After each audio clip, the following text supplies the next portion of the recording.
everyone, and welcome to another Trident Talks episode where we are concentrating on security and AI. I'm Dylan, and I'm joined again by Michelle Eatherton, who is the Chief Business Officer at Liminal. Welcome, Michelle, again. How are you? Thanks. Good to be back. Yeah, absolutely. Great to have you back. So, today we are going to be talking a little bit around the human element of AI. So I guess it would be great if we can kind of jump into that and discuss, I guess, your journey into AI and kind of what brought you here today. Yeah, I was looking forward to this conversation. We spent the last couple episodes talking about all the trends and the technology and what's behind it. And while that's all, fascinating, I do think at the end of the day, this is a human transformation. Sounds a bit buzzy and cliche, but it's true. It's changing, the way that we work, changing the way that we interact, changing the way that we communicate. And happy to share a little bit about, kind of my journey and interest and why I wanted to move into this space.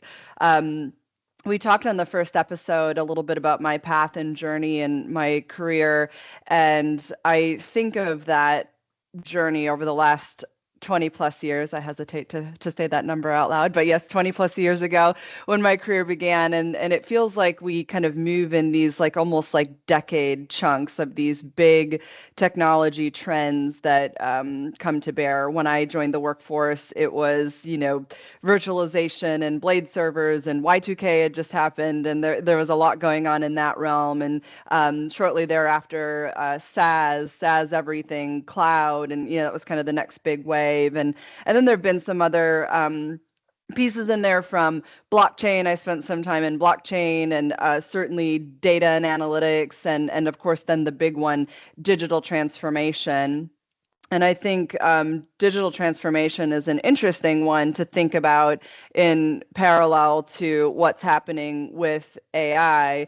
Digital transformation was this thing we were all experiencing and it was there, but was it really going to happen, especially in the enterprise at a B2B level? Were organizations going to put a formal strategy around it and adopt it? And was it a real thing or just kind of this ethereal thing? And then, of course, the pandemic happens and digital transformations in your face, and it just accelerated with just this amazing speed. And while it had been happening all along, it was kind of this acknowledged it's here. And I feel like that's a little bit of what I have seen or felt with AI, where you can't ignore it. You're interacting with AI every day, whether you want to or not. You may be someone who's still like, oh, I don't want to be part of that. But like it or not, it's there. It's perhaps interacting with you, in your banking interactions or in your customer service interactions and other places. And so I felt really drawn to being a part of this next wave and figuring out and really being in that builder mentality around shaping what it might look like, in particular in my interest area in the partnerships and alliances space, and how the technology and consulting SI MSP community would embrace and sort of shape this trend. And so that's a little bit about my path and journey to jumping into this space. Yeah, and thank you for that. And how do you feel it shaped your perspective on the applications in business from that sort of perspective as your sort of experience as Chief Business Officer at Liminal? I don't think I'm any different than anyone else just because I work for an AI company. Perhaps I'm different in that it's quite literally in my face all day, every day. Our liminal product is up in front of me, whether it be in my browser or on an application or in a direct chat modality. So perhaps that's a little bit different than others, but I don't find anything to be different from my perspective in that I don't.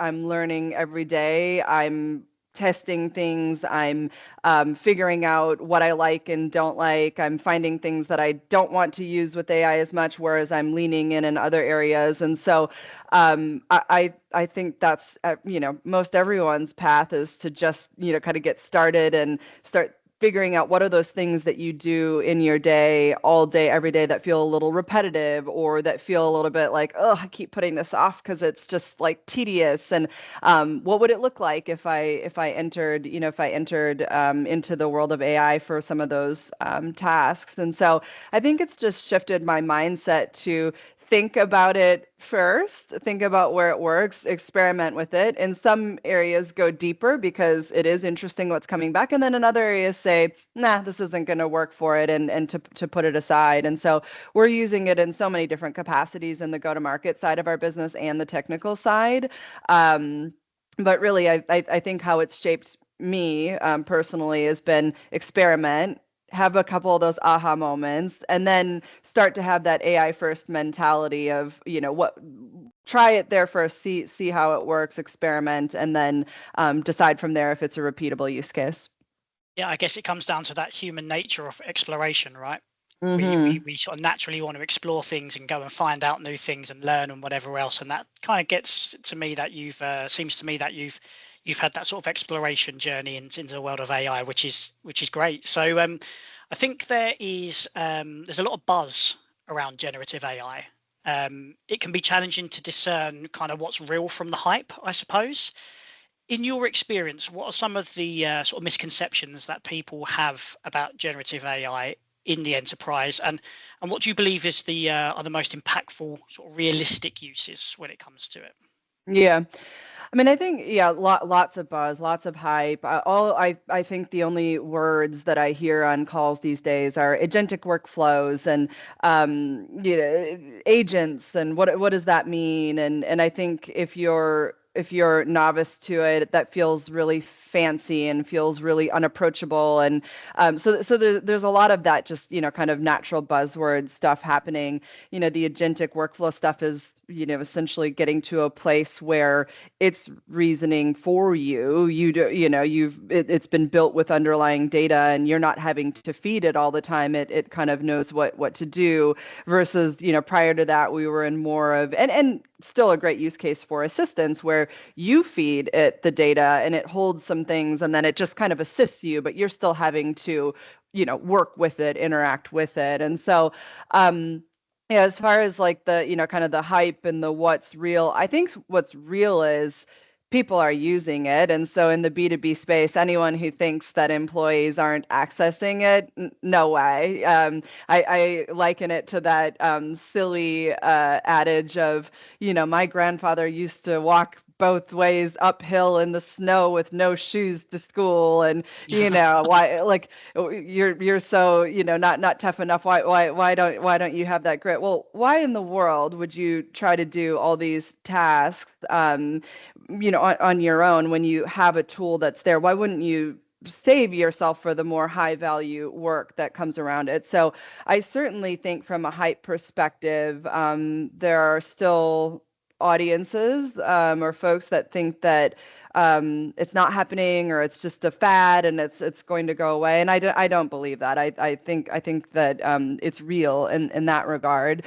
Um, I also think there's hype around like, oh, it's gonna, take away all the jobs. And is it going to change jobs? Absolutely. Of course it is. Every big technology trend, and as we evolve, does that. But there's so much opportunity within current landscape of jobs to iterate on them and to provide more value, as well as just new jobs that are being created as a result. So I think that's certainly a bit of hype, and just really like leaning in as opposed to out and being fearful is super important.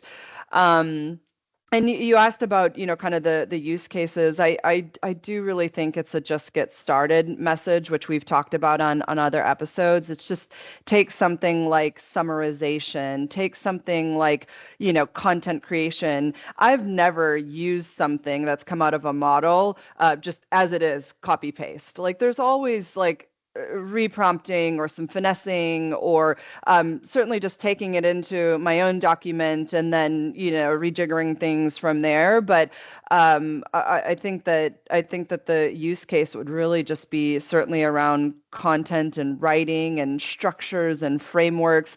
All of that stuff is just incredibly easy, and blows your mind when it happens the first few times and you see how much time you can save.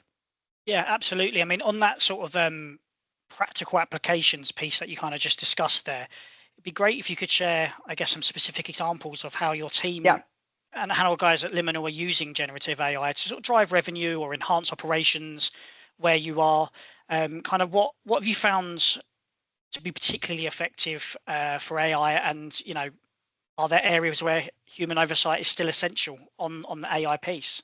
Yeah. Well, to answer the last one first, human oversight essential always. There, you definitely have to watch to see if something, the models still, they can hallucinate once in a while, or they can go down a rabbit hole and you have to redirect it. So human oversight, always essential. But yeah, this is not some super prepared, I'm going to speak off the cuff to you around just top of mind things that, and I'll speak from the go-to-market team's perspective on my side as far as how we're using it. There's a whole nother series we could do on the technical side. I would be the last person you would want to ask about that, but certainly our engineering and design teams are using it as well, and there's a lot of cool use cases there. But I'll stick to kind of the business go-to-market side specifically.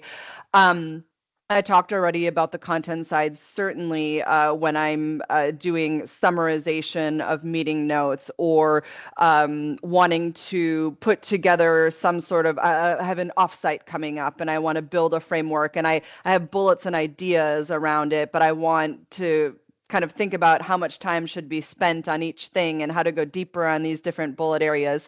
I provide a little bit of a, bulleted list of what I'm looking for, how much time we have, the format I'm looking for, and, boom, it's 70% of the way there, and out comes this, structured agenda with discussions, and I go refine and tune from there. So there's an example.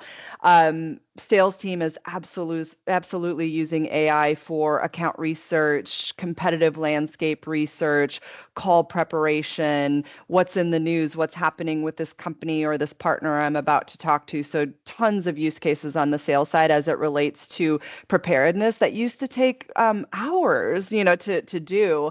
Again, human oversight still totally necessary. Have to piece through, perhaps augment it with some things, reach out to your own personal network and make some phone calls. It's not eliminating that, but to have 70-80% of that done for you in minutes is incredible. On maybe the more maybe a little bit more of a complex use case that isn't just your basic, kind of chat prompting, we have something called model agnostic assistance in the Liminal platform that I've spoken about in the other episodes, where we can use different models that do well with different tasks. For example, maybe it's ChatGPT for reasoning, maybe it's Claude Sonnet for writing, etc.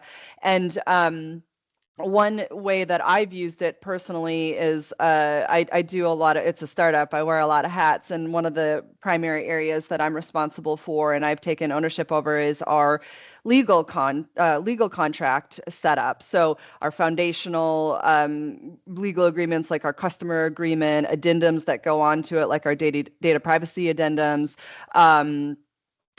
the partner agreements that layer on top and still need to reference back. And that gets very complex very, very fast. Now, I have foundational experience from working at big tech companies in particular, and have a pretty strong point of view on how I want our contract flow to work. So I'm able to give it that, human interaction, if you will, of this is what I want it to look like.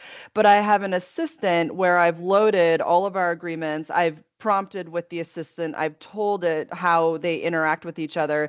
And anytime I have a new program or a new contract type, I'm able to now work with that assistant, and it knows all the context, and my ability to just generate new contracts, which, back to the human oversight, of course, a contract that I generate like that is not the final product that ends up in front of a customer or a partner. We work with our legal team, but it's just it's massive cost and time savings for us, especially as a startup where, legal fees are costly to us. And so my ability to have something that is call it 80 to 90% great, which needs 10% of massage and finesse from our legal team. Massive, massive time savings and cost savings for our organization. And I could go on and on about in our customer success side, some of the cool things we're doing there with knowledge base, like lots of really cool things that are happening there too. But those are just some kind of off the cuff for you, the way that we're using it every day, from the very simple to maybe a little bit more complex, but nothing too crazy, right? Anyone Yeah, can build an assistant like I just described. absolutely. And I was going to ask, kind of, if someone's just starting out, exploring generative AI, kind of what advice you would give and sort of how they can effectively experiment with different models and, learn to prompt AI for optimal results and, especially with security in mind. But you've kind of explained that already as well, which is great. But I guess if you could just expand maybe just one or 2 points on, you know, what advice would you give to anyone, looking to adopt generative AI in the workplace? Yeah, I definitely think the experimentation with different models and seeing which ones are good at different things, and almost in some ways trying to, I don't want to say stump it, but just going down the path of trying to see like where it starts to reach its limitations and where it's not, because it makes you a better prompt engineer, as you sort of, I don't want to say break it. It's just, but there are ways to do things within AI and ways not, from a prompting perspective or a reprompting perspective, or which models to use for which things that you're trying to accomplish. And there's certainly lots of guidance, by the way. You can use AI to get some of that guidance. You could start there, even in trying to learn about it, but it really does just take some time with the different models. So I would definitely encourage to live in a, kind of open, multi-model, lots of different tools out there, and you don't need hammers where fly swatters are, totally fine, and so on and so forth. So that's certainly, I think, a really important piece. I think the get started mentality is also just make a list, like just sit down and think about the things that you do in your day, and start prioritizing where you would get the most benefit from time and cost savings. That's something you can do pretty quickly, pretty easily. And I think certainly just remaining open-minded to all the different things that are coming out, whether it be trying new applications. Like I subscribe to a great newsletter. It's called Ben's Bites. It's super interesting. It's just little bite-sized chunks of information. Read those, listen to podcasts, like, just kind of immerse yourself in what's happening, and realize that just by doing those few things that I mentioned, which are not difficult, they're not rocket science, anyone can do them, you're going to be well ahead of a lot of folks that are still a little bit intimidated or afraid, and you'll be in kind of that expert category before you know it, if you just kind of get started and remain curious and open-minded. Yeah, it's, as you say, it's sort of taking that leap of faith and sort of just jumping into it and giving it a go, as you say. Hmm. So if we look ahead, and I'm going to ask you to look into the crystal ball now. So it might be a question that's difficult to answer, but Hmm. as someone who's deeply embedded in AI, as you say, you're on the forefront of the technology. What do you think leaders should be sort of preparing for in the coming years around sort of generative AI and security and everything else that we've discussed over the last couple of episodes? Yeah, I think the thing that comes up for me when I think about that question immediately is that the tech is the tech, and it's going to change fast, and there's going to be so much. It's going to be funny to look back on our podcast series a year from now, because so much is going to have happened by then. But the piece that remains kind of this keep me up at night as it relates to our business at Liminal, and how we help we keep progressing things forward, and a little bit of this, kind of future casting, is that it really is about the human behavior around it, and like the training and the people transformation. It's certainly on us as humans to be curious, but you also, in a work setting, organizations need to adopt it in a way that encourages people, and not just encourages them, but trains them. Like it's a Mm, different way of working. The idea of using a tool like that and then flexing on where else you want people to spend their time and giving them the confidence and the tools and the exposure to the different things that are out there. I think over the next, call it 3 to 5 years, it's this skills building that leaders are going to have to be very bullish about, and really to encourage and push their employees to think differently, act differently, operate differently, in order to really take advantage. And without doing that, I think it's going to be very dabbling or perhaps not at all because there's fear. And so to me, the most critical part, and of course, I can't help but have my bias towards thinking about the partnerships and alliances community that I'm such a strong part of. Talk about massive potential for that community to help enable organizations to do that. You see it all the time. There's folks that are popping up, but so many of the traditional or long-standing services and consulting partners are really just trying to get their arms around how they're going to help with it. And I think that people training, people transformation side of things is the most critical part in adoption happening and us getting the most maximum value out of this technology. Absolutely. Yeah, great points. I mean, I think what I've taken from today's conversation is very much a case of you're suggesting, just give it a go, try it. It's happening. It's not going anywhere.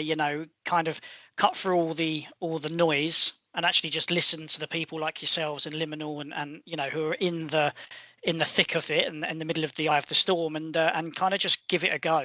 I think it's important when new technologies come out that people embrace experimentation of anything, especially with generative AI, and sort of cut through the noise, but to focus on its practical applications.